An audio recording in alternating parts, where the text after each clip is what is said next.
Bonjour à tous, soyez bienvenus à notre paroisse invisible. Traçons sur nous le signe de la croix, car c'est Dieu qui nous rassemble au nom du Père, du Fils et du Saint-Esprit. Amen. Prions pour nos frères et sœurs malades.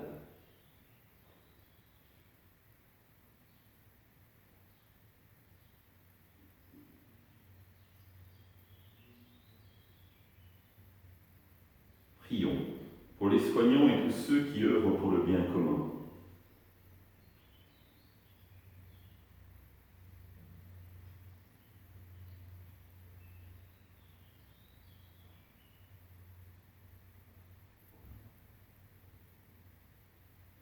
Prions pour ceux qui sont dans l'angoisse, la solitude, que l'Esprit Saint vienne les visiter.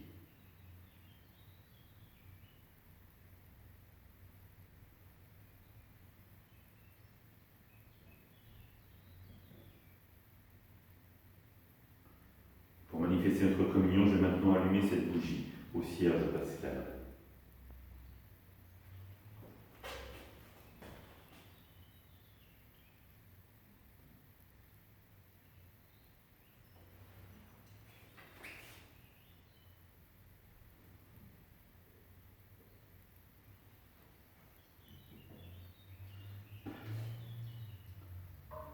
Dans l'évangile de Matthieu, Jésus disait à ses disciples : « Ne pensez pas que je sois venu abolir la loi ou les prophètes. Je ne suis pas venu abolir, mais accomplir. Amen, je vous le dis, avant que le ciel et la terre disparaissent, pas un seul iota, pas un seul trait ne disparaîtra de la loi, jusqu'à ce que tout se réalise. Donc celui qui rejettera un seul de ses plus petits commandements et qui enseignera aux hommes à faire ainsi, sera déclaré le plus petit dans le royaume des cieux. Mais celui qui les observera et les enseignera, celui-là sera déclaré grand dans le royaume des cieux. Je vous le dis en effet, si votre justice ne surpasse pas celle des scribes et des pharisiens, vous n'entrerez pas dans le royaume des cieux. » Acclamons la parole de Dieu. Louange à toi, Seigneur Jésus. Nous sommes dans la suite du discours sur la montagne, après les béatitudes que nous aimons bien entendre, qui nous parlent à notre cœur. Là, immédiatement, les phrases de Jésus nous semblent beaucoup plus dures. Pas un iota de la loi ne sera changé. Et souvent, on s'arrête à cela, mais ce n'est pas à cela que je voudrais m'arrêter aujourd'hui.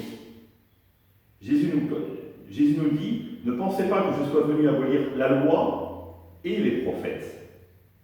Ou les prophètes. Je m'arrêterai plus à cette dimension des prophètes.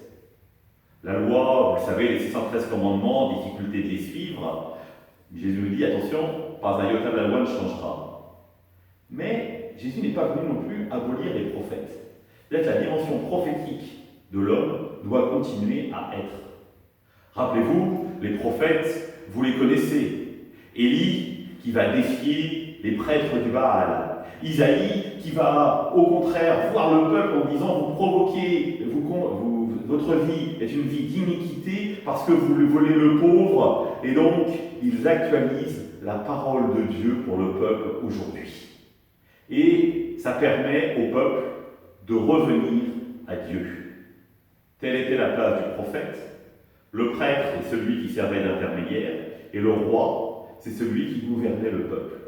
Et Dieu était représenté à la fois par cette dimension de la royauté, cette dimension du prêtre, et cette dimension du prophète. Et aujourd'hui, cette dimension de la prière nous paraît un peu évidente finalement. Celle de la place du prêtre, c'est-à-dire de nous orienter vers Dieu. Celle de la royauté, c'est-à-dire du service, également. Mais le jour de notre baptême, nous avons été faits prêtres, rois et prophètes. Et quelle est-elle cette dimension prophétique pour nous aujourd'hui ? Jésus nous dit bien que la dimension prophétique ne sera pas abolie. Et c'est nous, par notre baptême, par notre sacrement de baptême, qui sommes invités à la vivre. Comment la mettons-nous en œuvre ? Est-ce que véritablement, nous faisons comme Élie ? Nous combattons les faux dieux. Est-ce que nous faisons comme Jérémie, qui va dénoncer les injustices, l'iniquité du peuple, les balances faussées, le vol? Pas si simple que ça, si on y réfléchit. La prière, finalement, a un côté rassurant, c'est nous et Dieu. La dimension prophétique, c'est oser la parole de Dieu aux autres. Et là, nous disons souvent, gloops, je préfère me taire, il y aura d'autres prophètes qui se lèveront. Mais non, c'est nous qui devons nous lever aujourd'hui dans notre monde pour annoncer la présence de Dieu, le règne de Dieu qui se manifeste. Et ce règne de Dieu, c'est un règne d'amour. Et nous le savons bien, qu'il y a toujours dans notre société un décalage entre ce à quoi nous aspirons. Chacun dans le monde veut vivre l'amour et ce que nous vivons, où effectivement l'amour est parfois loin d'habiter notre société.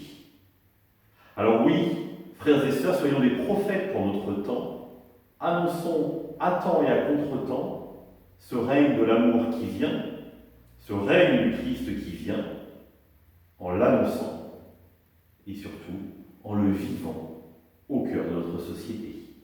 Ensemble, nous prions.